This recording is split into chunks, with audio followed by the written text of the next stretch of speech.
इन ऋषियों ने जो डले ढोए, इनको सतगुरु नहीं मिले।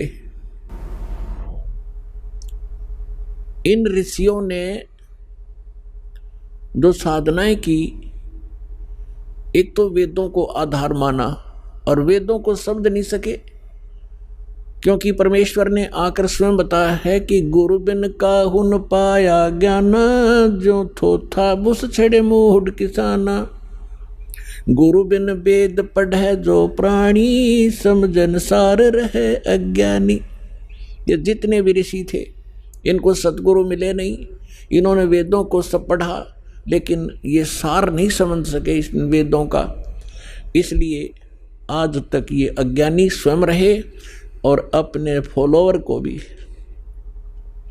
उसी अज्ञान से परिपूर्ण कर दिया, और जिसका खामियाना आज तक ये मानव समाज भोग रहा है, भर रहा है।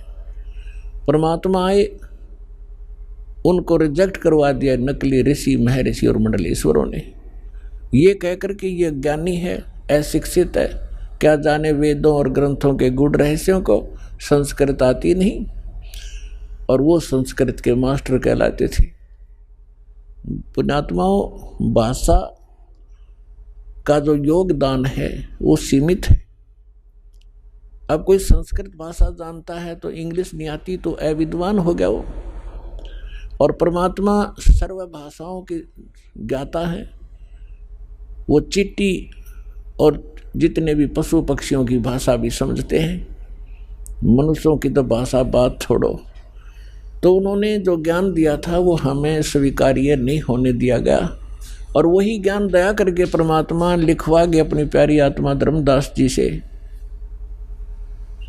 और वो आज हमारे लिए प्रमाण है। उनके अंदर लिखा हुआ वही ज्ञान आज हमारे उन आदरणीय सदग्रंथों में विद्यमान है, जिनको हम सत्य माना करते थे, सर्वोद्धार्य मानते थे, वेद गीता पुराणों के अंदर। तो वो भगवान थे, अशिक्षित होते हुए, और इन सब ग्रंथों का के अंदर का ज्ञान वो हमें बताकर चले गए सिंपल लैंग्वेज में। तो वो भी भाषा है, एक संस्कृत भी भाषा है। भाषा का काम अपने विचारों को दूसरे तक पहुंचाना मात्र होता है। अब जैसे संस्कृत भाषा में सभी जो हमारे पूर्व के धर्मगुरु थे, हिंदू धर्म के धर्मगुरु, वो केवल संस्कृत भाषा ही बोला करते थे। सदग्रंथों को उन्होंने रट रखा था, चारों वेदों को भी घोट लिया था, चतुर्वेदी कहलाते थे। 3 वेदों को भी कंठस्थ याद कर लिया था, त्रिवेदी कहलाते थे। लेकिन कख भी पता नहीं था, वो तो गधे की तरह लद्दे अंडे थे। जैसे परमात्मा कहते हैं, पीठ मनुखा दाखल दिए कर्रा खात बबूल। जैसे ऊंट के ऊपर मनुखा दाख लाद रखी थी, और वो स्वयं झाड़ों में मुंह फुड़वा रहा है, और उसके पीठ के ऊपर कितनी अनमोल वस्तु रखी है, कितनी मीठी वस्तु रखी है, उसका उसे ज्ञान नहीं।